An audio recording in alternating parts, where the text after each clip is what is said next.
aclaraciones y encuadrar esto. Esto que voy a presentar justamente tiene relación con algo que se ha comentado frecuentemente en el transcurso del curso, y es la idea de tratar de abordar otro tipo de procesos migratorios, ¿no? Como ustedes sabrán, en la literatura sobre migración, digamos, el gran foco está centrado sobre todo en la México-Estados Unidos, en la migración México-Estados Unidos, y sobre todo de carácter no documentada, ¿no? De menos es el caso de la producción académica en México y Estados Unidos. Y esto de alguna manera a veces no da posibilidad de visibilizar otro tipo de procesos migratorios. De lo que yo les voy a hablar es un proceso que últimamente ha sido visibilizado, pero que de alguna manera también trae o pone sobre la mesa una serie de temáticas nuevas, ¿no? Que justamente tratan de abordar el curso, como lo comentaba, que eran la relación entre procesos de migración forzada. Entraré en un debate teórico sobre cómo caracterizar la migración forzada, eh, política migratoria y relaciones entre migración y el Estado, y finalmente procesos de violencia, ¿no? Tanto con actores estatales como no estatales. Ahora, me gustaría hacer primeramente un encuadre de orden de construcción de la presentación. La primera cuestión es, esta presentación está basada sobre todo en datos de ONGs. Como ustedes saben, mucho de la producción en torno a los procesos migratorios centroamericanos no tiene todavía la solidez, entre comillas, de fuentes documentales que sí tiene la migración mexicana a Estados Unidos. En la migración México-Estados Unidos hay un montón de indicadores y bases. Los índices de intensidad migratoria, las encuestas de la MIF, del Colegio de la Frontera Norte, pero en el caso de la migración centroamericana, y esto es bastante pertinente porque tiene debajo una razón sociopolítica, tenemos pocas fuentes, y esas fuentes tienen que ver, o por un lado, con lo que dice el Estado y sus instituciones de registro, como la Unidad de Política Migratoria de la Secretaría de Gobernación, o lo que dicen las ONGs y los grupos promigrantes, que esto ya lo vieron un poco con la presentación del otro doctor Castillo, del CEDUA del Colmex. Y yo me voy a basar fundamentalmente en datos. Voy a hacer un encuadre en términos muy contextuales a raíz de los datos oficiales de SEGOV, que permiten dar una visión panorámica de la magnitud de este proceso, ¿no? Que como veremos es de centenas de miles de personas que tratan de cruzar anualmente a México para llegar a Estados Unidos. Pero la otra cuestión que me interesa es luego bajar a una serie de registros más de ONGs, porque estos van a permitir ver, como verán, esta articulación entre violencia, política migratoria y migración, ¿no? Que esto es una parte importante. Yo parto de que no se trata de una migración ilegal, o sea, elijo nominarla de otra manera, y esto tiene que ver con migración irregular o en tránsito, ¿no? Porque cuando uno le pone la etiqueta de ilegal está de alguna manera reproduciendo una serie de discursos, ¿no? Y la idea aquí justamente es tipificar un proceso migratorio, por un lado desde las motivaciones de los sujetos y por otro lado desde las condiciones sociales que lo caracterizan. Y es eso, que no tienen papeles migratorios, ¿no? Y la tercera justamente es un posicionamiento desde donde voy a hacer la presentación que hago, y esta tiene que ver con justamente pensar en esta serie de grupos vulnerables, ¿no? Justamente cuando terminaban la presentación del doctor del CEDUA, había una relación importante entre pensar la migración no solo como un fenómeno en sí, sino vinculado a una serie de procesos relacionados con el desarrollo y con las condiciones de vida. Como verán, este es parte de un abordaje en el cual me voy a centrar de manera específica, porque de lo que se trata es ver que la migración es resultado de una serie de condiciones de vida adversas, ¿no? Y esto obviamente tiene una serie de referentes materiales muy concretos en los que luego me detendré más adelante, pero que tienen que ver generalmente pues, con acceso a salud, acceso a un salario digno, condiciones de seguridad, condiciones de seguridad en términos de procesos de violencia, pero también de seguridad respecto a ciertos eventos del medio ambiente, ¿no? Bueno, dicho esto, inicio la presentación con un encuadre general. La idea general del encuadre es mostrar que actualmente los procesos migratorios han tenido un acelerado proceso de crecimiento, y esto tiene una serie de razones económicas y políticas, ¿no? La migración, como saben, no es un proceso nuevo, es algo que ha caracterizado el desarrollo de la humanidad. Sin embargo, desde más o menos el siglo XV, sobre todo con los procesos de consolidación de consolidación y desarrollo del capitalismo, hubo una serie de procesos a los cuales se asoció la migración. Desde los procesos coloniales de invasión colonial europea en Asia, África y América Latina, hasta los procesos de urbanización y de crecimiento de las grandes capitales. Sin duda, algo que movilizó grandes contingentes de población fue justamente los procesos de industrialización asociados justamente con el desarrollo del capitalismo. Y lo que vamos a ver es que hay una asociación entre capitalismo, Estado nacional y ciertos procesos migratorios, donde había un fuerte énfasis sobre todo en dos procesos, unos de carácter interno que se dirigían del campo a la ciudad en términos de la configuración de las metrópolis como lugares de desarrollo, y la otra que tenía que ver con los mercados internacionales, ¿no? Que fueron, digamos, esto explicado en términos del modelo clásico del push and pull y articulado un poco con la teoría del sistema mundo de Wallerstein. Sin embargo, lo que vamos a encontrar es que a raíz de los 70s y sobre todo en el cambio de siglo, esto se acentúa muchísimo más. Una cifra que a mí me parece muy ilustrativa es la del 2015 del Banco Mundial, en términos de que hubo 250 millones de migrantes en el mundo, y que además esto se vinculaba con una serie de procesos específicos.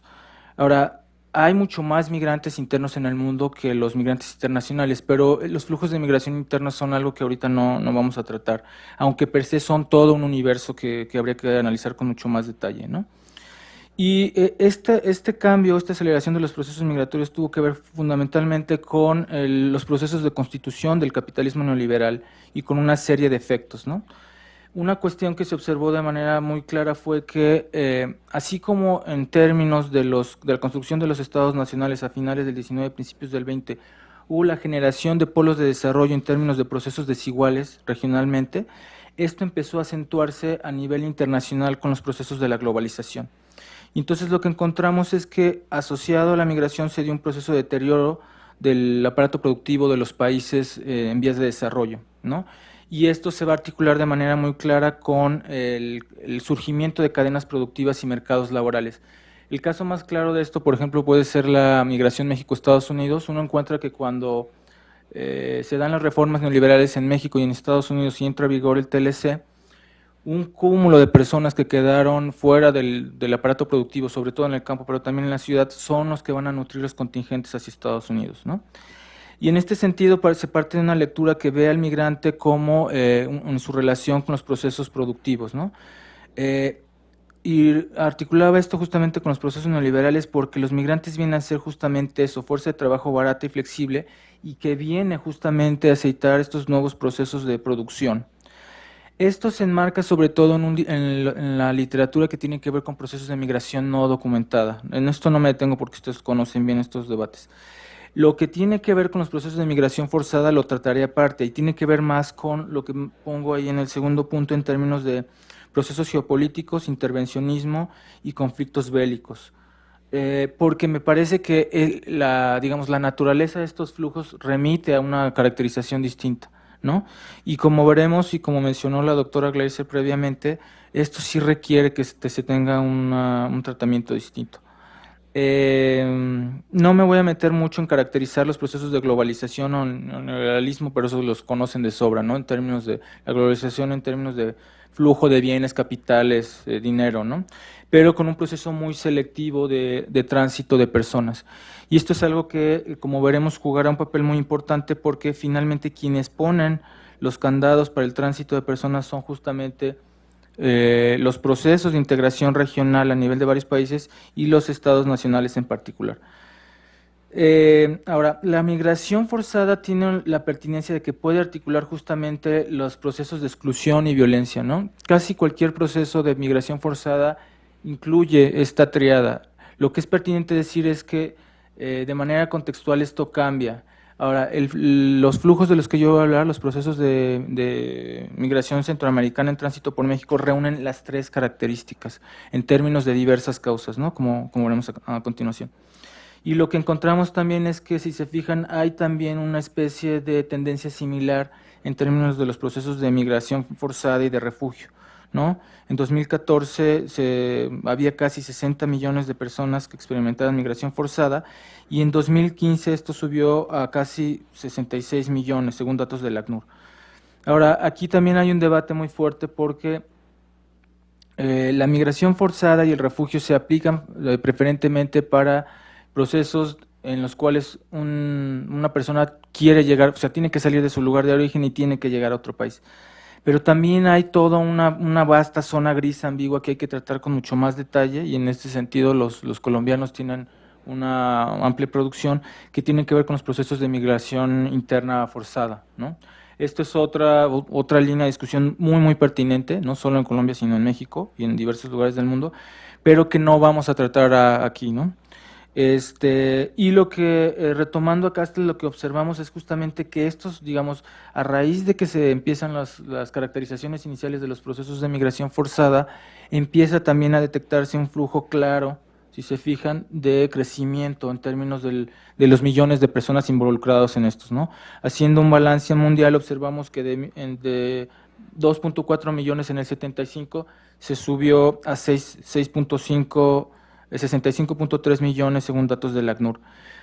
La cuestión de la elección de términos no es accesoria y tiene un papel fundamental. En la medida en que tú eliges cierto término y eliges generar un proceso, un andamiaje intelectual que dé cuenta de él, es en la medida en que puedes hacerlo visible. Por eso, repito, si nosotros hablamos de procesos de migración genéricos, forzados, tendríamos que también que incluir los procesos de migración interna, pero no es el caso. Lo que nos permite, como verán, será poner el foco en los procesos de violencia. Ahora, también lo que se observa es que así como hay un correlato en términos de los migrantes, de los refugiados, hay también, de acuerdo a iniciativas recientes como el Missing Migrant Project, un incremento en el número de migrantes muertos. Aquí solo me fijo en dos nodos específicos del del total de migrantes muertos a nivel mundial. Uno es el de centroamericanos y otro es el de la frontera México-Estados Unidos, por razones obvias.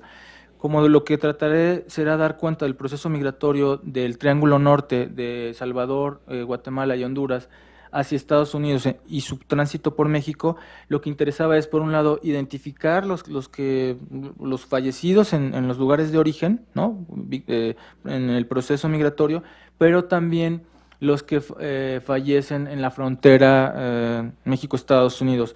Ahora, aquí también habría que decir que lo que acontece es que en el proceso, justamente cuando abordamos la frontera, no tenemos un dato exacto de cuántos son centroamericanos y cuántos mexicanos, pero lo que sí sabemos por la literatura es que los migrantes centroamericanos viajan en condiciones de mucho mayor vulnerabilidad. Entonces es mucho más probable que este número, por ejemplo, los 402 muertos en la frontera tengan un alto porcentaje de migrantes centroamericanos y un menor grado de mexicanos, ¿no?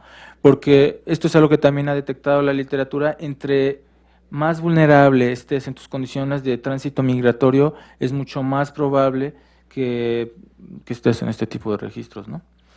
Y bueno, particularmente para el caso de México, encontramos que, de acuerdo a datos de la CEGOP, el tránsito, como ven, de migrantes centroamericanos es altísimo. Se habla de cerca de 300,000, con una deportación se detienen a casi 200,000 y hay un proceso de deportación de casi 150,000, de acuerdo a datos del 2015. El problema de los datos oficiales es importante, y esto es algo que como investigadores ustedes conocen bien. El uso de ciertas fuentes limita o posibilita visibilizar ciertas cosas, pero de menos lo que sabemos es que se trata de un proceso claramente masivo, ¿no? Con dimensiones pues, de crisis humanitaria, justamente. La otra cuestión que es importante decir es que no se trata de un proceso nuevo. Había literatura ya desde mediados, finales de los 90, y a inicios de la década pasada, que apuntaba a esto. El caso de la presentación del doctor Castillo de Lunes es un buen ejemplo. Él es alguien que ha trabajado esto desde hace más de 2 décadas.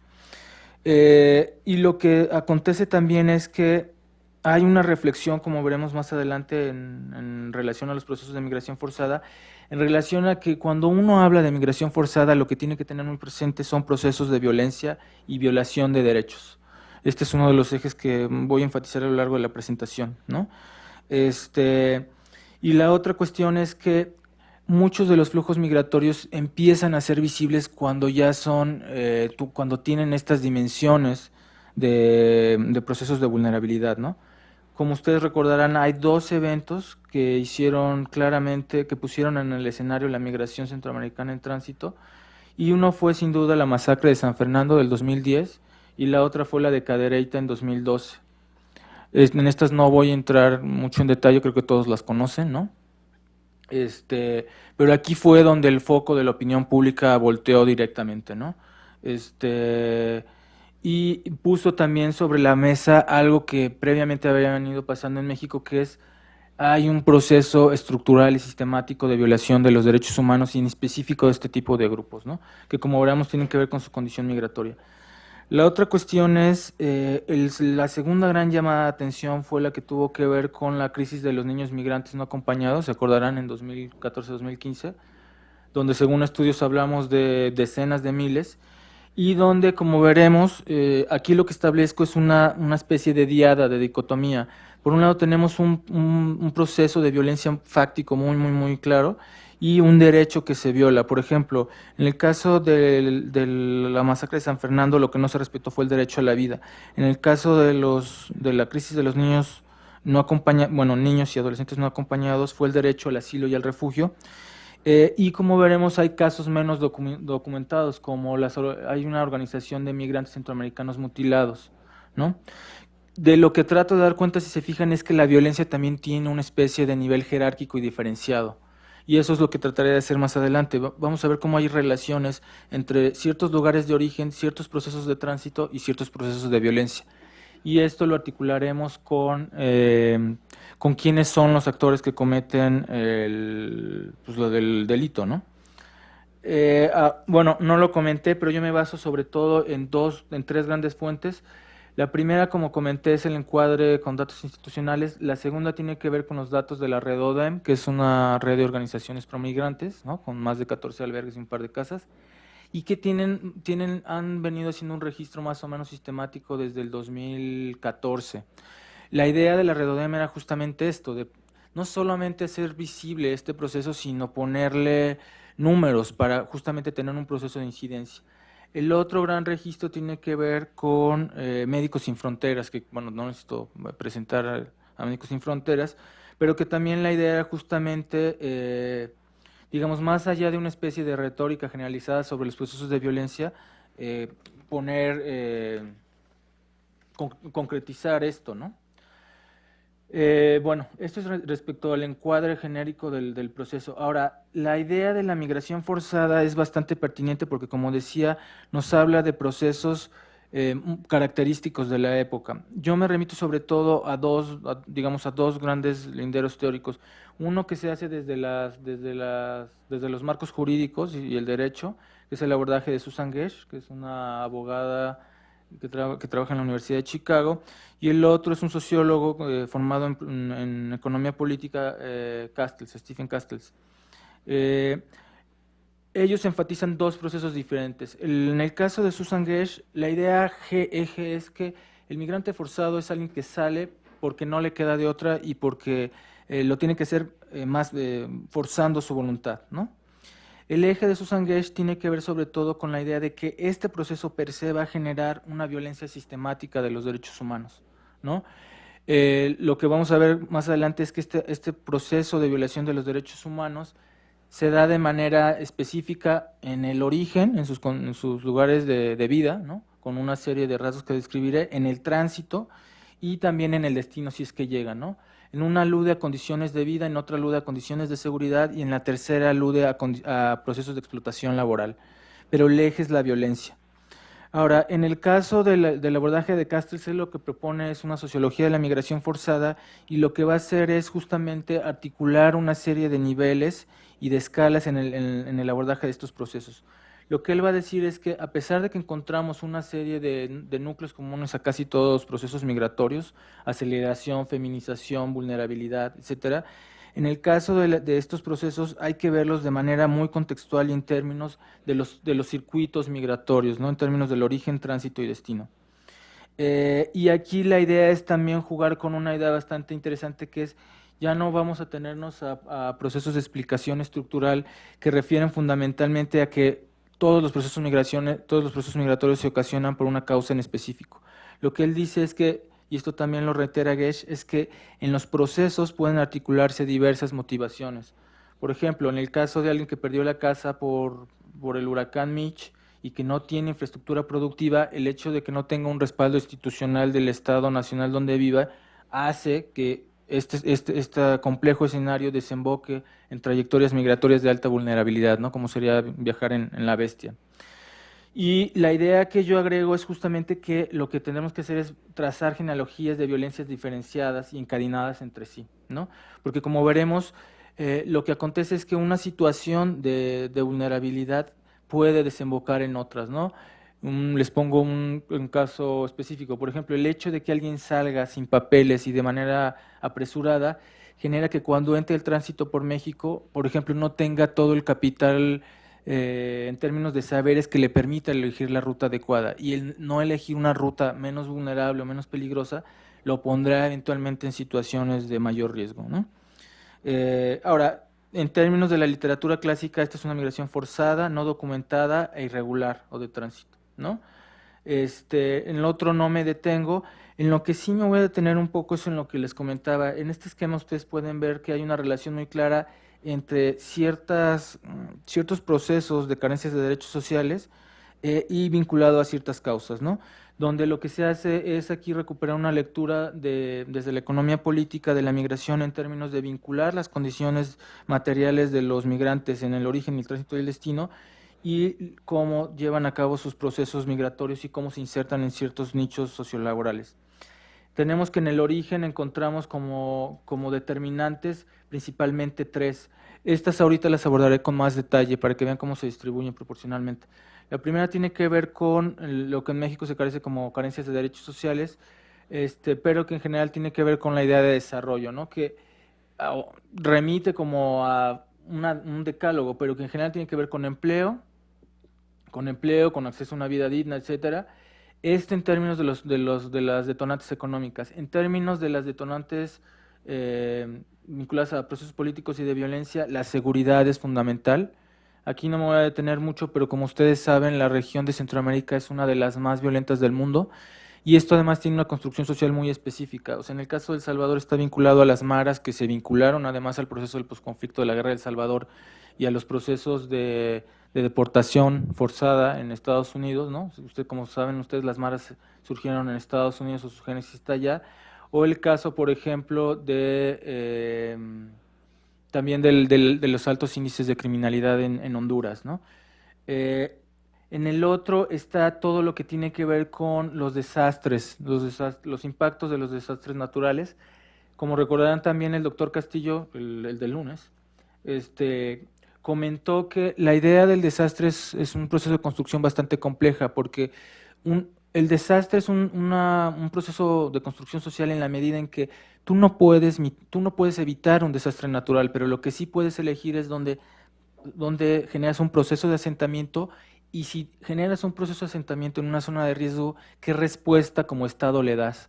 Entonces, todos los desplazados medioambientales, de alguna manera, también es una problemática social. ¿Sí me entiendes? O sea, no, aquí no hay la idea de que los desastres naturales son eso, naturales, es también una idea que hay que criticar porque no solo porque es una ficción, sino porque además tiene un proceso de construcción social, ¿no? En el tránsito lo que encontramos fundamentalmente va a ser la ausencia del respeto a los derechos humanos, y aquí la idea es que hay tres grandes linderos para medir eso. La idea es, no hay de facto posibilidades para pedir derecho a refugio. Aquí no me voy a detener mucho, pero la exposición de la doctora Gleiser fue indicativa de eso. La idea de asistencia, ¿no? De asistencia en la situación de migrante y la cuestión de la integridad física. Como vamos a ver, esto es un proceso muy complejo porque estos derechos son violados por distintos actores en distintos momentos, ¿no? Y lo que vamos a observar más adelante es que además esto contempla un proceso de manifestación espacialmente selectiva. Me voy rápido aquí. Por ejemplo, lo que vamos a ver es que los procesos donde más, los estados donde más se violan los derechos de los migrantes son los que están en rojo y son los que tienen que ver no solo con los lugares de tránsito y con la composición geográfica de las rutas, como ven, ahí están las rutas del tren, sino también, por ejemplo, con políticas estatales y migratorias. Vamos a ver que hay una coincidencia entre los municipios, no está acá, hay una coincidencia entre los municipios con mayor número de agresiones a migrantes y los municipios donde se lleva a cabo actualmente el programa integral Frontera Sur. Entonces, la idea, como veremos más adelante, es apuntar hacia una construcción social de la violencia de los migrantes, ¿no? Porque esto permite además, permitiría un proceso de incidencia social, ¿no? Es decir, a los migrantes no se les agrede y se les violan sus derechos de manera igual en todos lados, y esto permitiría tener como políticas mucho más selectivas, ¿no? Y en el destino, los pocos que llegan, y cada vez son menos, los procesos de explotación laboral y de exclusión social, ¿no? Esto sí es algo que comparten con los migrantes mexicanos no documentados, y aquí sí hay una literatura muy, muy vasta, ¿no? En términos de cómo les pagan menos, no tienen derecho a seguridad social cabal, pueden ser discriminados, socialmente están excluidos, no solo en términos laborales, sino en términos sociales por su condición migratoria, ¿no? Entonces, si se fijan, la idea es generar una articulación. Y ahora, la otra cuestión que es fundamental es que de alguna manera se va a tratar de manera un poco más marginal en la presentación, es la idea de que cuál es el papel que los estados juegan en esto. En esto me voy a referir sobre todo al Estado mexicano, porque digamos, los documentos con los que trabajé yo se refieren a eso sobre todo. Eh, pero que tiene una doble articulación con relación a lo que su compañera comentó. Sí hay fuertes indicios de que la política migratoria mexicana tiene una clara influencia determinada por los intereses de Norteamérica, ¿no? Más allá de lo que se dice y los debates. O sea, uno observa que, por ejemplo, el Programa Integral Frontera Sur fue una respuesta clara a la crisis de los niños migrantes no acompañados, ¿no? Entonces, cuando uno ve estas coyunturas y establece las conexiones, resulta más o menos clara. Y sobre todo porque en términos de política migratoria y de la práctica política de la política migratoria ya en los lugares específicos, lo que uno observa es que lo que menos está presente es el interés de la seguridad humana. Lo que priva justamente es más bien un enfoque de seguridad nacional y de criminalización del migrante, que en esto no necesito detenerme mucho, pero es, por ejemplo, tal cual lo que está haciendo la actual administración norteamericana, ¿no? Ver en el migrante, en lugar de alguien que tiene que salir porque para tener una mejor vida, para conservar la vida, etcétera, para reunificarse, lo ve como un criminal. Y esto sí es una elección que hacen los estados, ¿no? Y que hay un proceso de construcción ideológica, eh, pues clara, ¿no? De manera que un eje fuerte es pensar que no hay lo que también comentaba Manuel Castillo, en términos de que el eje de la seguridad humana no está de facto en la política migratoria, ¿no? De hecho, una cuestión de fondo acá es ver que cuando uno analiza los procesos de política migratoria, uno tendría que ver que hay un desfase o que no necesariamente hay una relación lineal entre las políticas, los discursos, los marcos jurídicos y lo que de facto pasa. Que esto es una lectura que tampoco es nueva. Cuando uno hace análisis político del Estado, en un país como este, eso es lo que encuentra, ¿no? De hecho, lo que encuentra es que más bien estos procesos de disociación son característicos de la política en general, pero en el caso de la migratoria tienen matices bastante específicos, ¿no? No me detengo mucho en esto, pero bueno, lo que les comentaba, tiene más de inició desde los 90. Aquí les pongo varios referentes de la literatura. Y lo que sí se observa es que es un flujo fundamentalmente masculino todavía, ¿no? Y lo que observamos también es que los procesos de repatriación se han incrementado. Y esto es bastante interesante porque conforme observamos que hay un proceso de acentuación de las condiciones adversas en Centroamérica, de incremento de los flujos migratorios y de incremento de la presión norteamericana, el número también de deportados y repatriados empieza a incrementarse, ¿no? Y esto también es un indicador indirecto de procesos de violencia que pueden sufrir los migrantes. Ahora bien, los datos en los que yo me voy a mover, si se fijan, son mucho menores que los de política migratoria. En política migratoria hablábamos, de acuerdo a la CEGOP, estábamos hablando de 300,000 más o menos por año. En la Redodem, según el informe del 2015, hablábamos de poco más de 30,000. Ahora, aquí sí hay una acotación que hacer, y esto sí lo menciona el estudio. En el caso de la Redodem, lo que acontece es que los albergues están solo o preferentemente en las rutas clásicas, todo entre comillas. Y entonces lo que estos estudios dicen es, nosotros solo tenemos una visión muy parcial y selectiva del proceso. Este proceso es mucho más grande, pero nosotros solo vamos a dar cuenta de lo que podemos registrar, ¿no? y la elección de ubicar estos sitios, estos lugares de apoyo a los migrantes, se daba justamente en relación a las rutas, ¿no? Algo en lo que no me detendré mucho es que ha habido también un proceso de cambio de las rutas y junto con un proceso de cambio de las rutas ha habido un proceso de mayor violencia y vulnerabilidad. Pero aquí acontece algo de lo que les había comentado. Un proceso de mayor violencia, si no es visibilizado, no va, digamos, no va a aparecer registrado en la literatura, ¿no? Y entonces, esta es una fuerte llamada de atención a la que hacían las ONGs, ¿no? Es decir, en la medida en que ustedes vuelven más invisibles a los migrantes a raíz de ciertas políticas, por ejemplo, que no se suban al tren de carga, los van a exponer todavía a mayor violencia. Porque esto es algo que se ha visto también en los estudios sobre política, ¿no? En la medida en que hay un proceso de impunidad generalizado, esto fomenta que los procesos de violación de derechos humanos se incrementen.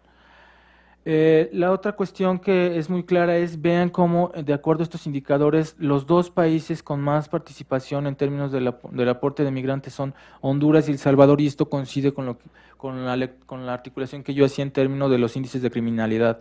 En Honduras en términos de crimen organizado y de violencia generalizada, y en El Salvador en el caso de las maras. En el caso de Guatemala hay un menor registro, pero también sabemos que hay situaciones de posconflicto, ¿no? Y de incremento del crimen organizado. Ahora, lo que observamos también es que hay un componente social específico. El mayor número de migrantes coincide más o menos con la edad laboral. Estamos hablando de hombres entre 18 y 30 años, más o menos el 70%, y de hombres de 31 a 40 años con el 25%, más o menos, ¿no? Si se fijan, los dos polos que menos tienen son los menores de 11 a 17 años y los de 45 a 50. Encontramos también que la mayoría son solteros, y después están los de unión libre y casados. Y finalmente, esto es algo que se había discutido bastante, y es la idea de que la mayoría de los centroamericanos, todavía hasta antes del programa Integral Frontera Sur, intentaba llegar a Estados Unidos. México solo era un lugar de tránsito, ¿no? Como ven, ahí está, la intención de destino es muy clara, la diferencia es muy, muy clara. Ahora bien, lo que dice, si se fijan ahora, haré una articulación entre lo que se decía teóricamente y lo que dicen los estudios bajados a regiones y localidades en específico. Lo que van a decir los registros de la REDODEM es que la mayor cantidad de centroamericanos salía sobre todo por razones económicas. Aquí hay una discusión de cómo considerar una causa económica como un proceso de migración forzada, pero cuando tú tienes procesos crónicos de desempleo y salarios como los que tenemos los que se tienen en la región o en México, esto tiene que ser considerado como un proceso de violencia, de migración forzada, ¿no? La otra cuestión son los factores medioambientales, ¿no? Con los procesos de construcción social que dijimos, y finalmente la violencia. Ahora, esto discrepa, por ejemplo, con lo que dice Médicos Sin Fronteras. Según Médicos Sin Fronteras, la violencia es la principal causante. Pero repito, aquí también hay que ver que hay un proceso de selectividad en el registro. Por ejemplo, Médicos Sin Fronteras se dedica sobre todo a tratar a migrantes agredidos, ¿no? Mutilados, etcétera. Entonces, lo que vemos es que hay una necesidad estructural de muchísimo más estudios de esto, ¿no? Y lo que sí se encontró es que hay una relación entre los municipios y los departamentos de origen y los índices de violencia, ¿no? Cuando uno bajaba, por ejemplo, este mapa lo que muestra son los municipios o departamentos que más expulsan dependiendo del país, y en el caso de Honduras y de El Salvador sí había una coincidencia entre los que más expulsaban, o una coincidencia considerable entre los que más expulsaban y los que tenían eh, no, altos índices de criminalidad, ¿no? O de violencia de algún tipo.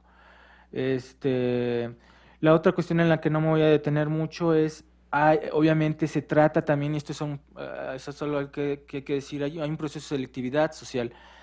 Los migrantes digamos, los grupos sociodemográficos con condiciones socioeconómicas más precarias generalmente son los migrantes forzados. Es difícil que un migrante con cierta posición económica sea un migrante forzado, ¿no?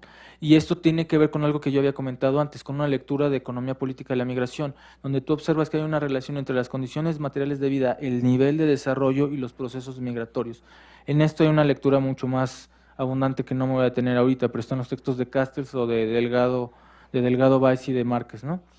Y lo que sí se observaba también es que sí participaban en los procesos migratorios mujeres y niños y adolescentes, pero en mucho menor medida, pero ellos están expuestos a procesos de violencia mucho más agudos.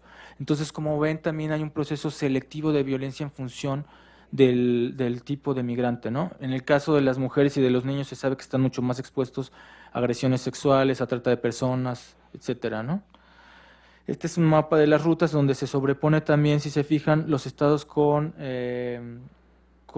las cuestiones de retorno asistido, que también esto, las categorías también, como decía, importan mucho. Cuando tú hablas de retorno asistido o deportación, habría que hablar también de procesos de migración forzada de retorno, por algo de lo que dijo también la doctora Gleiser y el doctor Castillo. Cuando tú vas a haces que forzosamente regrese alguien a un sitio donde estaba amenazado o donde no tiene nada, aquí hay que pues, hacer una lectura política, ¿no? No solo en términos de derechos y de posesión de documentos migratorios. La otra cuestión que a mí me interesaba mucho recalcar es, se caracterizó a los migrantes y ahora lo que me interesa hacer es ver cuáles son justamente los procesos de violencia, ¿no? Y quiénes son quienes padecen esto. Obviamente hay mucho más víctimas hombres, pero esto también tiene una razón de ser, pues es el grupo más numeroso, repito.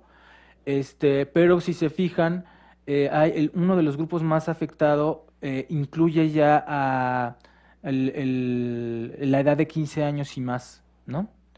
La nacionalidad de las víctimas también coincide un poco con la participación de migrantes según país, es decir, hay más hondureños porque hay más hondureños víctimas porque había más hondureños, hay más salvadoreños que guatemaltecos porque había más salvadoreños, y en tercer lugar estaba Guatemala, ¿no? Pero repito, aquí sí habría que, un eje específico tendrían que ser los procesos selectivos de violencia hacia niños y hacia mujeres, sobre todo en términos, por ejemplo, de proceso de tráfico de personas o de abuso sexual, ¿no? Entonces, si se fijan, aquí se recupera la idea de Castells de hacer una lectura mucho más contextual y diferenciada, pero sin perder los procesos de articulación con los procesos de mayor escala. De acuerdo a los crímenes o a los delitos que se cometían, el robo y la extorsión eran los más frecuentes, y esto se iba corriendo de manera que los menos numerosos eran la violación sexual y el tráfico de personas y el soborno. Pero repito, esto también cambia en relación a las fuentes, ¿no?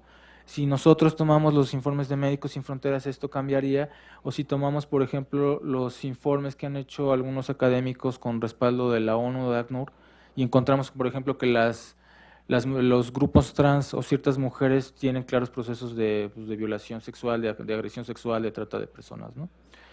La otra cuestión que me interesaba era justamente lo que les comentaba, era cómo espacialmente, por el lugar donde trabajo, esto es importante, cómo se manifestaba espacialmente esto, ¿no? Porque esto también remite a hacer vinculaciones con procesos específicos, por ejemplo, ver dónde actúan los grupos delictivos, ver dónde las autoridades están más coludidas con particulares o con grupos delictivos, y ver dónde son más vulnerables los migrantes, ¿no? Entonces lo que se encuentra es que Chiapas es el estado por mucho en donde más derechos se violan a los migrantes. Luego estaba Veracruz, finalmente Oaxaca y Tabasco. El caso de Tabasco es interesante porque acuérdense que también ahí está la 72, y ahí también se sabe que los procesos de violencia son agudísimos. Pero repito, esto también tiene que ver con qué tanto podemos hacer visibles los procesos de violencia, ¿no? Y este es un mapa que refleja un poco eso, ¿no? En esto me voy a tener un poco más adelante, pero si se fijan, los bajo por estados, me concentro en Chiapas, y este es un listado de los municipios donde está ahora el programa integral Frontera Sur, que como saben entró en vigencia en 2014, y que además coincide con los lugares donde más se violan los derechos de los migrantes, por lo menos en Chiapas, ¿no? Entonces, es lo que repito, aquí hay un proceso de articulación entre violencia, papel del Estado y libre accionar de los grupos de la delincuencia organizada. Ahora, otra cuestión que era muy interesante era ver quiénes eran los agresores, porque esto también es fundamental. Cuando tú hablas de un proceso de violencia, hablar de manera generalizada no resuelve para nada las cosas. Decir que hay un proceso de violencia de migrantes y decir que todo México es un cementerio sin duda es útil, pero lo que necesitamos saber es dónde se dan estos procesos, ¿no? Porque los grupos delictivos y los delitos se cometen siempre en lugares específicos. A pesar de que haya procesos generalizados de violación a los derechos humanos, estos procesos acontecen siempre. y esto permitiría eventualmente tener otro tipo de acción, de accionar político. El símil que pongo es lo que hizo la Redodem. La Redodem eligió hacer este proceso de articulación en función de la ruta migratoria y aludió a un proceso así, quizás no explícito, pero así. Entonces, por eso es importante tener claro dónde acontecen, ¿no? Y en cuanto a los sujetos, algo que se encontró que es bastante sorprendente, pero que, bueno, bastante esperado también, es que las autoridades son uno de los principales eh, delincuentes, entre comillas, ¿no? Son de los principales agresores, después el crimen organizado y después los particulares. Y dentro de las autoridades hay un proceso diferenciado. Observamos, por ejemplo, que curiosamente la Policía Federal era el que tiene la participación más importante, después la municipal y después la estatal, ¿no?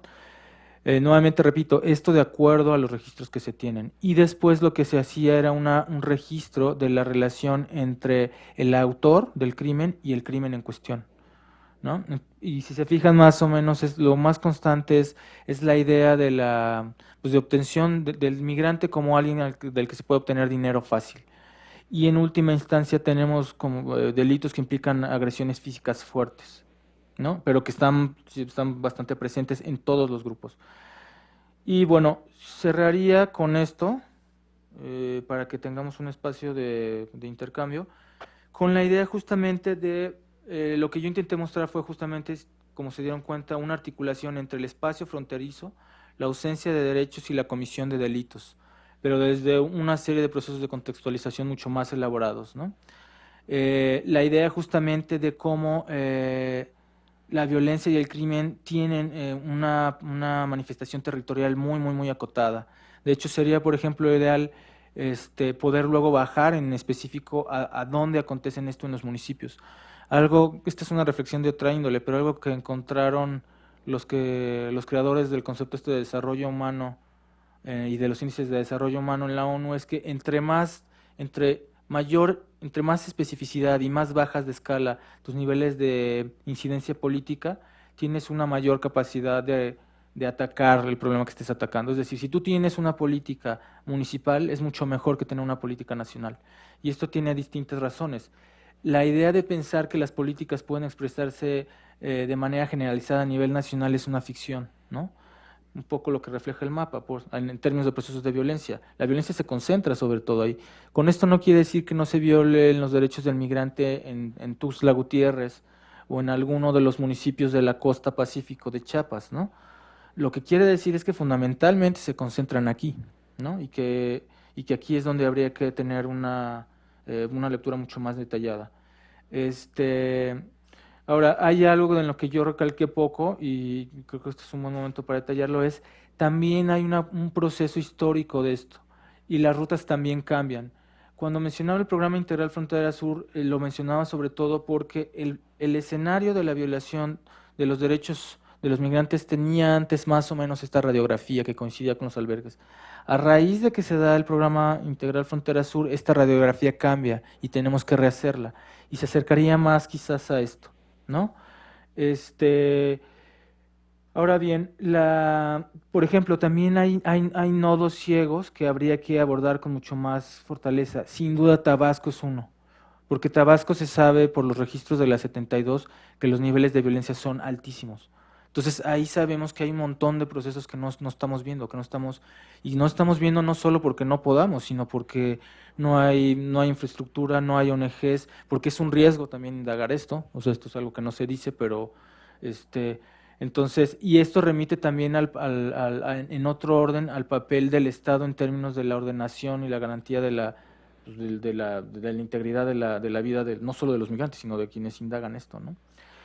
En fin, cierro diciendo tres ejes fundamentales. La primera es la construcción de espacios de violencia, ¿no? La idea más bien esto, de que los procesos de violencia tienen que analizarse en términos de espacios de violencia, pero también de actores y de procesos de relaciones desiguales, ¿no? Eh, con la idea justamente de que la ausencia de derechos, si se fijan, es una constante, pero que hay que analizarla de manera específica en el origen y en el tránsito. Por ejemplo, la falta de protección es algo fundamental. Yo ya no me detuve mucho en esto, pero si se fijan, este tipo de de documentos, no sino en los que me estoy basando, el informe de la REDODEM, lo que muestran de facto es que los derechos humanos son letra muerta, o que en buena medida son letra muerta. Y aquí sí hay un desglose. Por ejemplo, en el caso del tránsito por México, no tienen derecho a la integridad física, ni al asilo, ni al refugio, ¿no? Y hago una reflexión aquí en términos también de cómo la violencia tiene un doble proceso de construcción social. Sin duda, una tiene que ver con el accionar de los grupos delictivos, pero la otra tiene que ver con que la ley no se cumple y con que la impunidad reproduce este círculo de la violencia, ¿no? Y a esto se acentúa, esto en un nivel, digamos, en el nivel donde el Estado no hace cumplir la ley en general. Pero hay otro nivel que tendría que reconocerse y es la lectura del migrante como transgresor de la ley. Y este es un nivel suplementario de violencia, ¿no? Sobre todo porque, como vimos, de lo que se tratan son sobre todo de migrantes forzados. Cuando tú tienes migrantes forzados y tú generas un proceso de lectura de transgresores de la ley, lo que haces es reproducir un estigma. Y aquí yo no necesito decirles que es un estigma. Un estigma es atribuirle a un sujeto social una serie de valores que no tiene per se y que le son atribuidos deliberada y políticamente, ¿no? Y aquí justamente habría una cuestión bastante interesante porque, por ejemplo, en el Programa Integral Frontera Sur, aparentemente el eje es la seguridad humana, pero de facto lo que acontece es una lectura de seguridad nacional, ¿no? Mucho en términos de que todo aquel que todo aquel que entra a un territorio nacional sin documentación migratoria está transgrediendo algún proceso de soberanía y tiene que ser tratado como un delincuente. Y si se fijan, de facto, estos sí tienen común una serie de rasgos con lo que acontece con los mexicanos en Estados Unidos actualmente, ¿no? Y la otra cuestión es ver cómo este escenario finalmente permite, o sea, este doble escenario, el que se criminalice de facto a los migrantes y el que no se ejerza la ley, la libre operación de los grupos delictivos, ¿no? Que esto es algo que también se ha estudiado, pues bueno, con todos los asegúnes, pero que de facto termina pasando. Yo no entro mucho en algo que también se ha documentado, que es la idea de la convivencia y de hecho a veces la colaboración entre autoridades y grupos delictivos, pero es algo que también tiene que sin duda pensarse.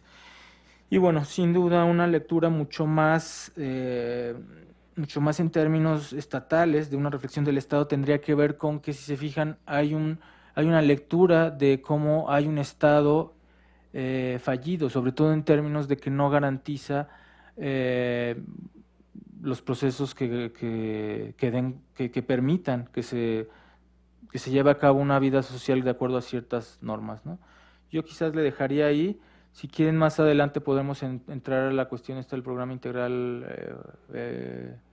Frontera Sur, que repito, sí marcaría un impasse o un nodo de inflexión para repensar estos procesos, ¿no? Y termino diciendo que, bueno, sobre todo a raíz de los últimos sucesos, tanto en México como en Estados Unidos, sí hay literatura que sugiere que los migrantes centroamericanos ahora sí están viendo a México como un lugar de destino, ¿no? Porque están viendo que llegar a Estados Unidos es muy complicado. Entonces, bueno, si quieren, yo le dejaría ahí y podemos abrir el espacio para el intercambio.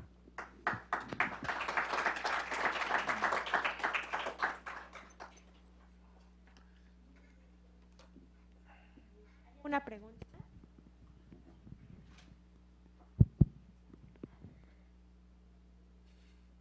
Yo tengo. Ya, ¿qué se sabe sobre las sanciones que han recibido las autoridades federales, municipales, estatales sobre esto como un acto ejemplarizante? Perdón, gracias. ¿Qué se sabe de... Sí, no te preocupes. Sí. Ya, sobre estos actos? Porque cuando el gobierno actual... Gracias. Cuando el gobierno no ejerce, digamos, una política firme sobre estas violaciones sistemáticas, pues lo que decías al final, hay, digamos, una posibilidad de que las bandas o los criminales pues actúen, porque dicen, si a los que están bajo la lupa hacen lo que quieren, pues nosotros aún más, que estamos como en el subregistro, en la parte no formal, por decirlo así. Entonces, ¿qué se sabe sobre este tipo de medidas disciplinarias en contra de estos actos que están cometiendo la policía y he escuchado que hasta incluso el ejército? Gracias. ¿Alguna otra o empezamos con esta? ¿Hay alguna otra pregunta? Es tan triste, ¿no? Porque perdió. Mira, hasta donde yo sé sí ha habido algunos ejercicios de este índole. Digamos, yo lo voy a tratar de abordar en dos perspectivas. Una que tiene que ver con lo que acontece respecto a las autoridades de los migrantes y una que tiene que ver más con una reflexión más general, ¿no? Sí ha habido una serie de medidas de este tipo. De hecho, ya hay ciertas fuerzas del orden de distintos órdenes, o sea, estatales, municipales, a los que se les da incluso ya cursos de derechos humanos, etcétera. Y yo creo que en esa medida sí hay, digamos, algún avance, de menos en términos formales. Pero mi perspectiva es bastante más suspicaz, ¿no? Y esto tiene que ver con un proceso de cultura política que se ha vuelto ya constante, y es la idea de que los marcos jurídicos no se cumplen. O sea, puede parecer reiterativo, pero esto no es algo nuevo. Y cuando tú observas otros grupos sociales, indígenas, jornaleros agrícolas, observas más o menos escenarios similares, donde no se, o sea, hay un marco jurídico que se usa de manera muy, muy selectiva, y entre más bajas de escala, cuando hablo de escalas me refiero sobre todo a las órdenes de gobierno. Si tú estás a nivel federal, estatal o municipal, tú encuentras que esto se vuelve mucho más complicado, ¿no? Y además porque los procesos de, digamos, como de vigilancia y observación no tienen la garantía de llevarse a cabo por actores sociales o por actores institucionales que tengan una capacidad, ¿cómo decirlo?, como de injerencia fáctica. Lo que pasa con las comisiones de derechos humanos, no tienen realmente un carácter, tienen un carácter de recomendación, pero no tienen un carácter vinculante de que digas, se va a hacer esto, ¿no? Yo creo que sí han cambiado un poco las cosas, pero sinceramente no creo que tanto. Ahora, también, esto remitiría también a un análisis propio de los cuerpos de seguridad, porque este es también un tema fundamental. O sea, no solo es que no se cumpla la ley, sino es que hay una cultura dentro de los cuerpos también de fomentar este tipo de cosas, y no es nueva, no es nueva, ¿no?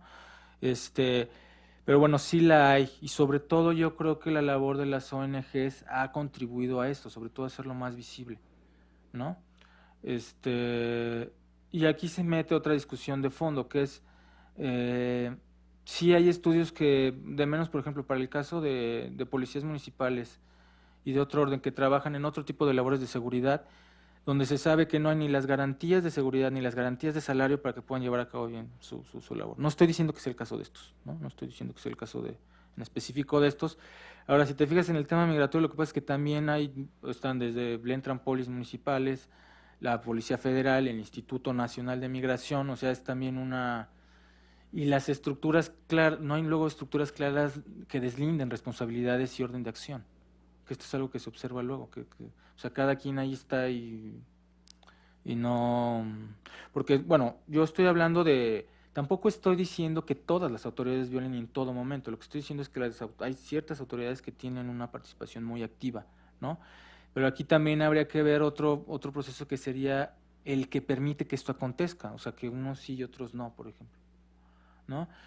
Y aquí sí también habría una discusión de otra índole, que es los mecanismos digamos, como los órdenes internacionales que de facto al Estado mexicano le gusta firmar mucho, pero a la hora de aplicarlos, pues esto que se comentaba, ¿no? Lo que está pasando ahora en la frontera México-Estados Unidos, pues también pasa acá. Sí es un problema de cultura política muy, muy, muy, muy severo, ¿no? O sea, así como el proceso migratorio arrastra una serie de procesos estructurales, de condiciones materiales de vida muy adversa, pues yo creo que aquí se ve reflejado esto. Y obviamente esto se potencia si tienes escenarios como este, por ejemplo, ¿no? ¿No?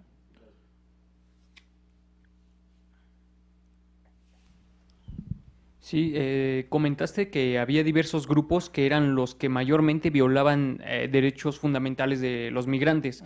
Entre ellos me interesó la cuestión de los particulares. ¿Cómo funcionan estos grupos de particulares a diferencia del crimen organizado?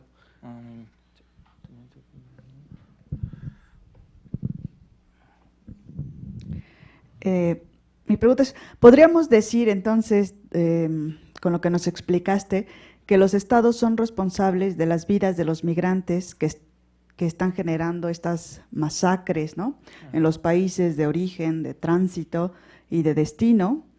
Y si estos estados capitalistas, ¿cómo podríamos responsabilizarlos a nivel internacional o interamericano de estas injusticias y sancionarlos?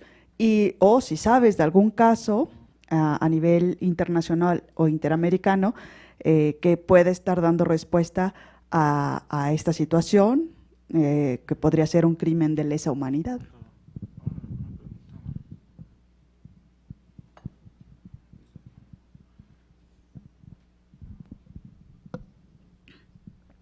Bueno, yo nada más quiero preguntar si por ejemplo en el caso de México, si existen, si sabe si existen algunos registros sobre, pues, de lo que habló sobre la impunidad, la extorsión y la violencia de los migrantes, de caso de México. Por ejemplo, yo he sabido algo sobre los migrantes, por ejemplo, migrantes indígenas del estado de Oaxaca, que se van a trabajar como jornaleros en los estados del norte o se van de indocumentados a Estados Unidos. Y pues yo he sabido que ellos pues sí sufren de esta violencia y de extorsiones cuando son transitados en el territorio nacional y también cuando son retornados, en donde ellos mencionan que, bueno, he platicado con unos cuantos, ¿no? Pero bueno, dicen que desde que salen en las aduanas y si se vienen con sus camionetas de Estados Unidos y todo eso, pues son extorsionados por las policías, pues. Ajá, y si tiene, no sé dónde se puede encontrar, si es que hay registros sobre ese tipo de casos. Contestamos eso y... ¿Sí? Sí. Respecto a los grupos particulares, aquí lo que se sabe un poco de menos del caso de Chiapas es que, digamos, no traigo acá algunas imágenes, pero esto se ha presentado un poco más a raíz de que se cambió la ruta, ¿no? ¿Se acuerdan? Esta es la forma que tenía esta antes de 2014, más o menos, 2014, 2015. Después, cuando entra el programa integral Frontera Sur, tenemos un panorama distinto, porque antes la vía era, pues llegaban a tal cual a la vía del tren y se iban subiendo.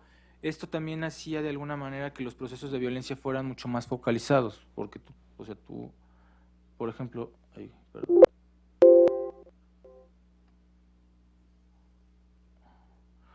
O sea, así como hay un mapa aquí está el mapa de los albergues y tal y de las casas, uno también podría hacer el mapa de dónde operan las maras, por ejemplo, o donde ciertas autoridades se sabe que violaban más derechos humanos o donde extorsionaban, etcétera. Después, con este panorama, lo que acontece con es que se empiezan a generar nuevas rutas, pero estas rutas se generan de manera bastante, digamos, no quiero decir que se improvisan, pero lo que hace, sí hay autores que han reflexionado en términos de que esto generaba por lo menos ya un proceso de visibilización y de cierta visibilización. No quiere decir que los crímenes no dejaran de pasar, pero esto generaba que otros actores empezaran a tomar una participación mucho más activa. Y aquí de lo que se sabe es que, por ejemplo, ejidatarios, pequeños propietarios, rancheros, cuando los migrantes van pasando, pues los asaltaban, ¿no? Eso es lo que... De esto se tiene menos información, porque obviamente es mucho más fácil abordar un proceso cuando tienes un grupo organizado, o sea, sea un actor institucional o no institucional, con una estructura, territorialmente muy bien delimitado, ¿no? O sea, algo como esto, ¿no? Donde tú dices, pues no sé, los Zetas están aquí, allá y allá, ¿no? Y tú ubicas la ruta, ¿no? O los grupos vinculados al otro cártel están aquí, aquí y allá. En el caso de los particulares esto es más difícil, ¿no? Pero se sabía que eran eso, o sea, más o menos lo que te estoy diciendo. Que eran aquellos que tenían que ver con las nuevas rutas, ¿no? Ahora, lo que también es interesante es hacer una lectura de cuáles son el tipo de delitos que cometen, que si se fijan es más o menos el mismo. O sea, los más frecuentes son más o menos los mismos. De acuerdo a esto, repito, o sea, habría que ver, porque esto también, si se fijan, es una radiografía. Lo que uno encuentra cuando hace investigaciones, entre más bajas de escala, o sea, bueno, la discusión escalar es, tú puedes hacer, no es lo mismo hacer un estudio sobre procesos globales de la migración que yo haga un estudio sobre oaxaqueños indocumentados en California y su vinculación con el lugar de origen en San Juan Mixtepec. Ahí yo tengo mucho más profundidad de análisis. Yo puedo vincular, por ejemplo, procesos de deterioro agrícola, el impacto de alguna sequía, procesos de conflicto agrario con procesos migratorios, ¿no? O, por ejemplo, procesos de cambio y mejoramiento de infraestructura material de la comunidad con los procesos de envío de remesas. Eso es lo que la escala local me da mucho más profundidad, y la escala local me puede llevar a articulaciones de diversa índole, regionales, nacionales, municipales o otras nacionales, ¿no? Pero esto es más como una radiografía sin tanta profundidad, ¿no? Ahora, tener profundidad acá, pues es eso, falta.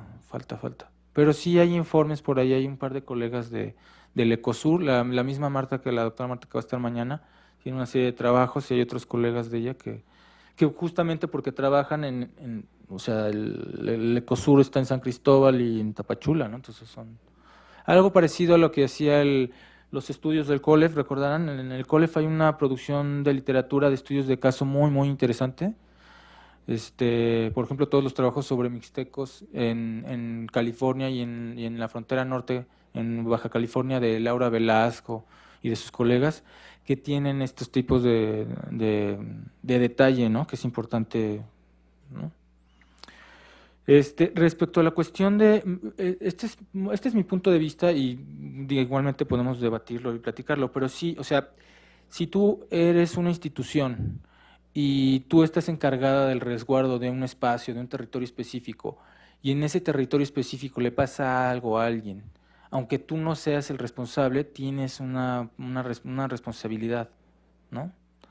O sea, aquí no hay de otra. O sea, si en tu casa, no, digo, ya la semejanza es pésima, pero y sobre todo pensando o sea, en los derechos que yo decía, o sea, en integridad física, ¿no? A la asistencia.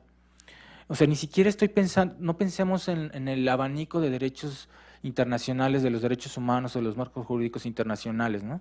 Pensemos en los que garantiza la propia Constitución, ¿no? No solo para cualquiera. Entonces,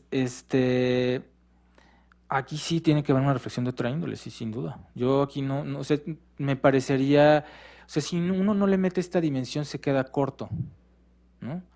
Porque si no sería naturalizar que salgas a la calle y y que te agredan. Eso no, o sea, no solo no está bien, ¿no? O sea, hay un marco jurídico que dice que eso está mal y que es punible y que te agredieron y que tiene que haber una acción al respecto para que no se vuelva a repetir.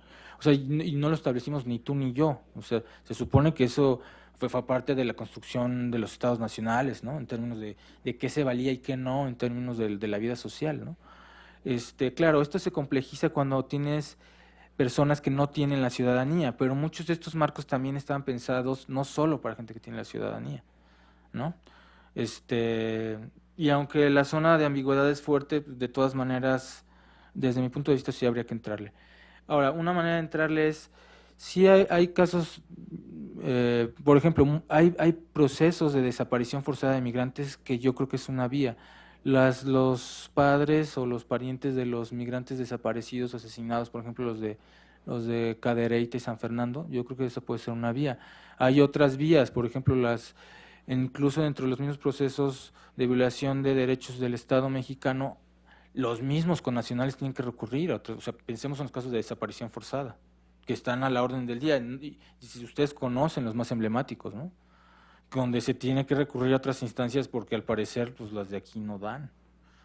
Digo, ni siquiera estoy haciendo no estoy hablando ni siquiera de mi posicionamiento político, lo que estoy diciendo es, de facto, si alguien lo desaparecen, no sabemos qué pasó, no solo no sabemos qué pasó, no se le garantiza justicia, o sea, ¿no? Ahí, ¿qué es este círculo nuevo bueno, nuevamente es el círculo de que, y ahí pues sí hay instancias, claro. Como son migrantes en tránsito, no tienen la estructura, O sea, no es lo mismo que desaparecen a estudiantes y hay los arropan una serie de ONGs, de grupos que permiten que esto se dé, y este caso es más complicado, porque tendría que haber instituciones regionales o transregionales que pudieran dar cuenta de eso. Pero desde mi punto de vista sí tendría que haberlo, sí, sin duda. O sea, porque si se comete un acto delictivo y no se castiga, es un incentivo a que se siga cometiendo. Y lo más grave es que si quien lo comete es quien tendría que velar para que no acontezca, ¿no? O sea, ahí es como una especie de paradoja. Pero pues bueno, hay que entrarle. Pues supongo que eso, hay instancias y esas se tienen que seguir y tal. Igual yo no le entro mucho a eso, yo más bien hago este tipo de cosas, pero sí. De los oaxaqueños, de los dos hay varias cosas. De migrantes no documentados pues hay una literatura amplísima, están pues, los trabajos de Velasco, de Dolores París, incluso de los trabajos de Federico Besserer, de Michael Kearney. Sí hay mucha literatura. Ahora, no toda se centra justamente en lo que pasa en términos de cómo se violan sus derechos humanos, ¿no? Pero bueno, ahí hay datos al respecto. Lo que dices de las aduanas no sorprende, ¿no? Pero remite nuevamente a lo que comentaba antes, a un proceso de cultura política donde la autoridad no cumple con lo que tiene que cumplir y por otro lado se arroba poderes que no le corresponden. Y que también aquí tendría que haber una lectura mucho más selectiva en términos de a quiénes se le violan los derechos de manera específica, ¿no? O sea, por ejemplo, no es de gratis que los desaparecidos actualmente tengan cierto perfil y no otro. No estoy diciendo que no haya desaparecidos de otros perfiles, ¿no? De empresarios, sí los hay también, pero si tú haces un rastreo, los perfiles te hablan de una selectividad social, ¿no? De cómo los procesos de violencia recaen sobre cierta gente. Un ejemplo claro son los jornaleros, en esto sí hay varios trabajos.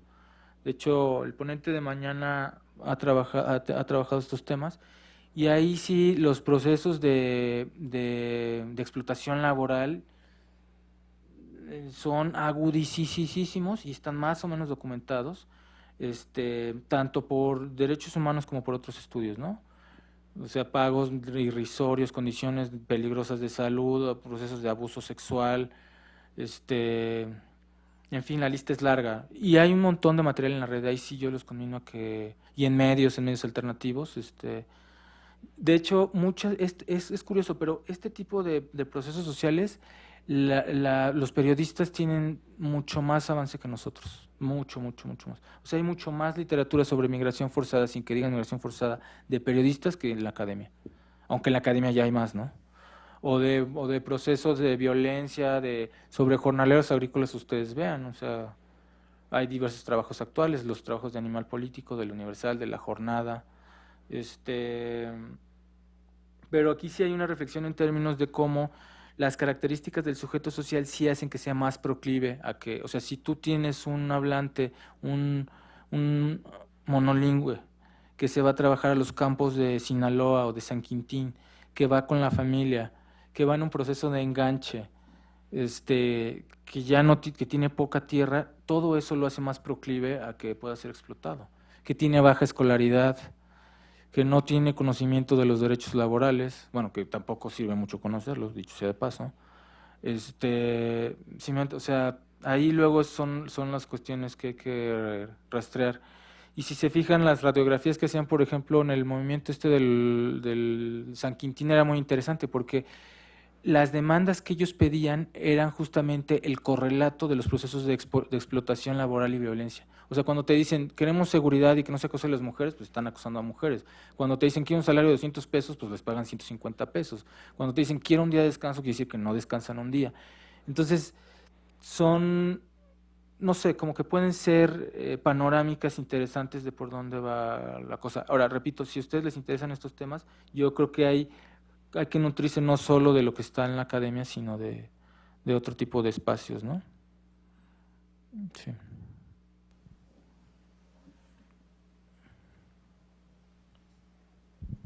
Hola, doctor. Muy buenas tardes y gracias por la presentación. Quisiera, preguntarle sobre, bueno, son dos preguntas, pero sobre el mismo tema. Usted mencionó sobre el tema de la política estatal que se supone que sería una mejor estrategia que una política federal. O sea, quisiera que abriera, bueno, o sea, que abordara más el tema y bibliografía sobre el hecho. Y, o sea, de acuerdo a su punto de vista, ¿cuál política pública ha sido de mayor relevancia, ya tanto sea federal, estatal? Sí, gracias. ¿En relación a los migrantes? Ajá, exacto. No sé si hubiera otra.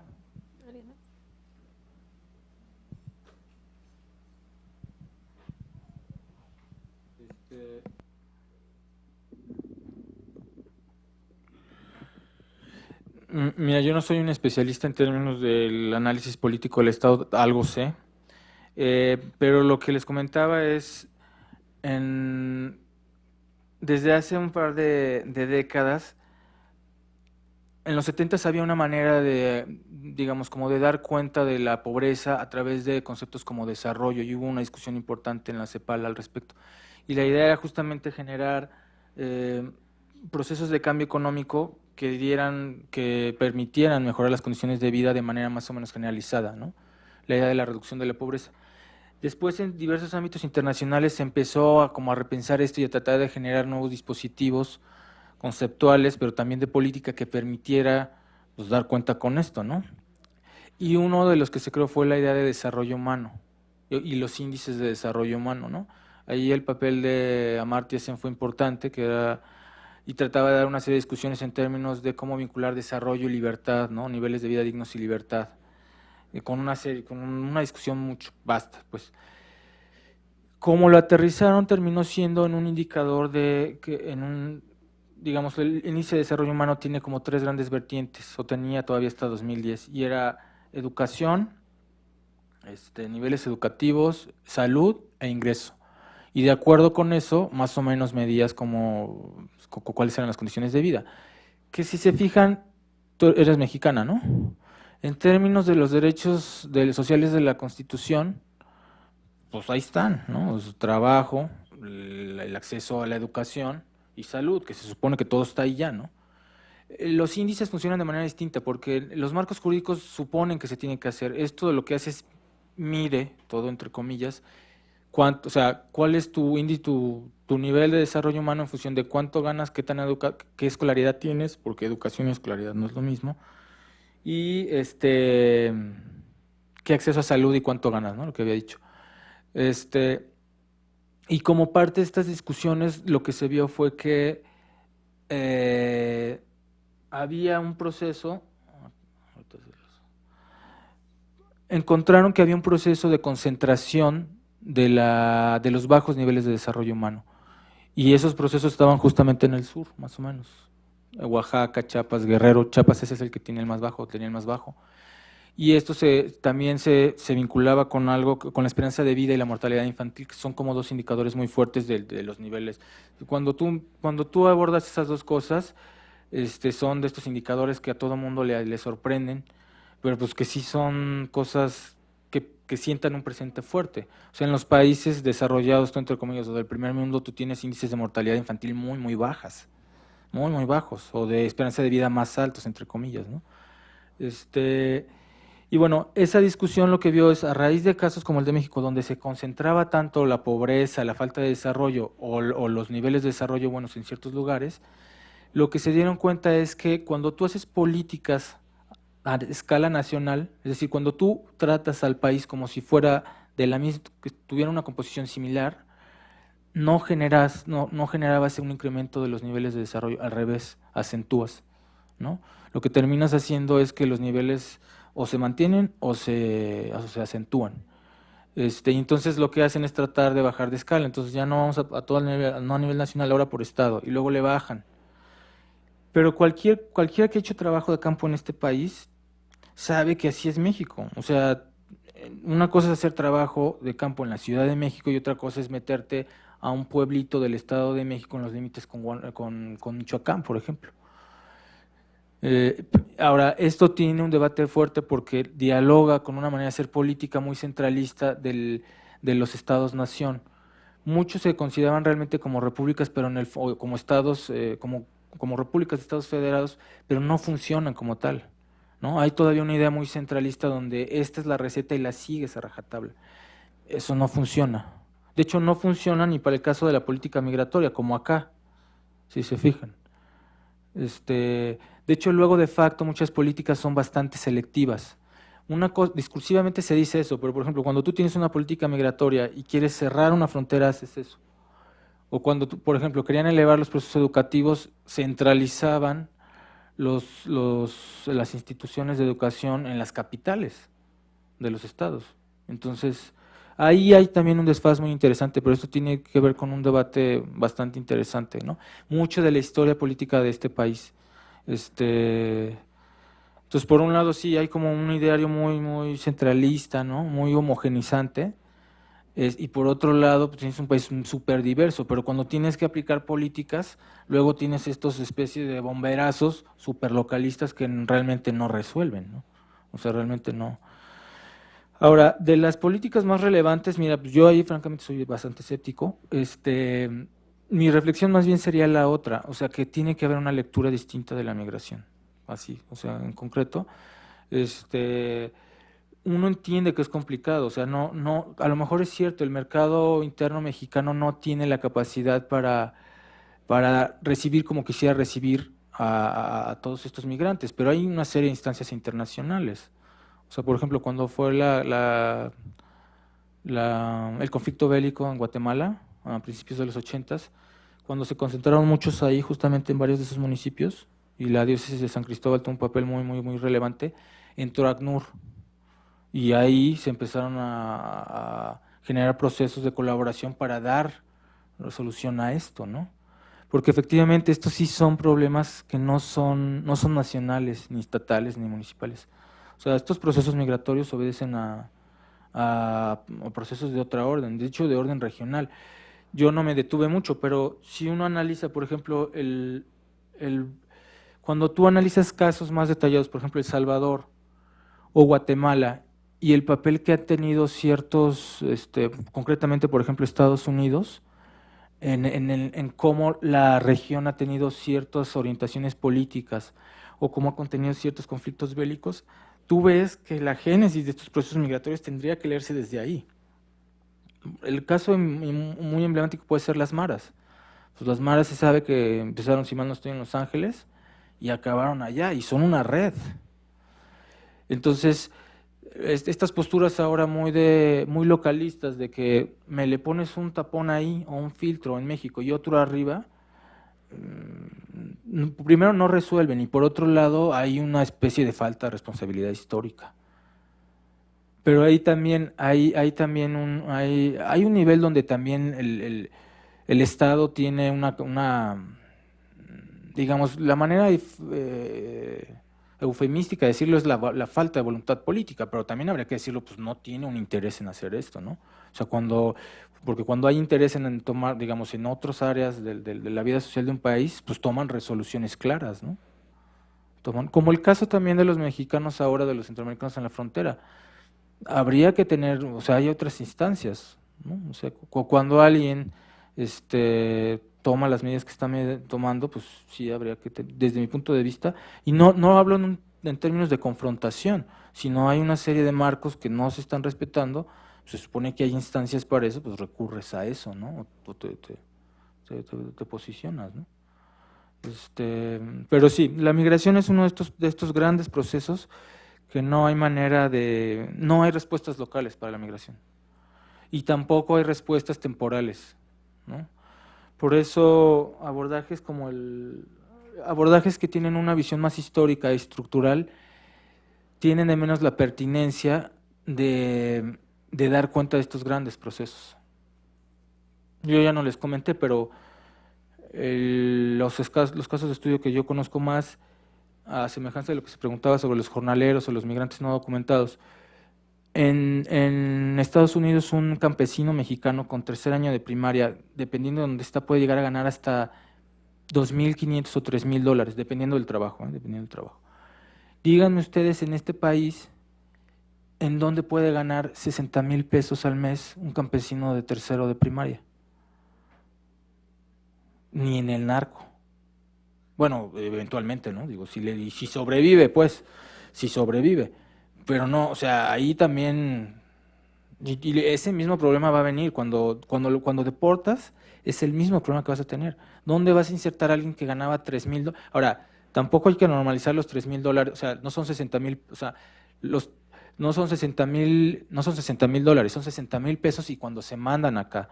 Claro, allá vive en condiciones de hacinamiento y de explotación para mandar dinero a México, pero de facto no hay manera de que eso lo gane acá. Y eso, o sea, si nos vamos acá a las causas estructurales, ¿se acuerdan? Estaba por ahí empleo. No sé, ustedes pónganse a pensar, sí, claro, si un campesino ganara 15,000 pesos, o sea, ¿cuántos migrantes no documentados no habría si hubiera salarios de entre 15,000 y 20,000 pesos? ¿No? Ahora, bueno, este es un contexto menos precario, ahora imaginen el de los centroamericanos.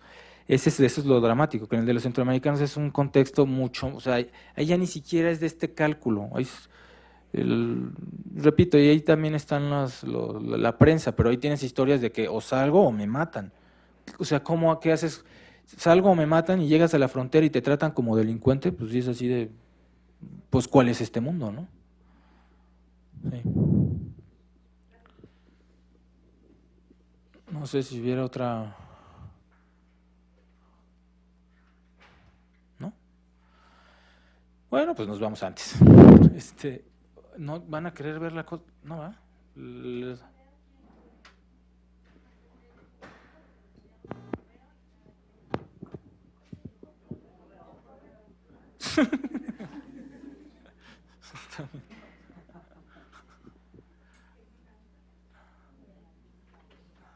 Muy bien.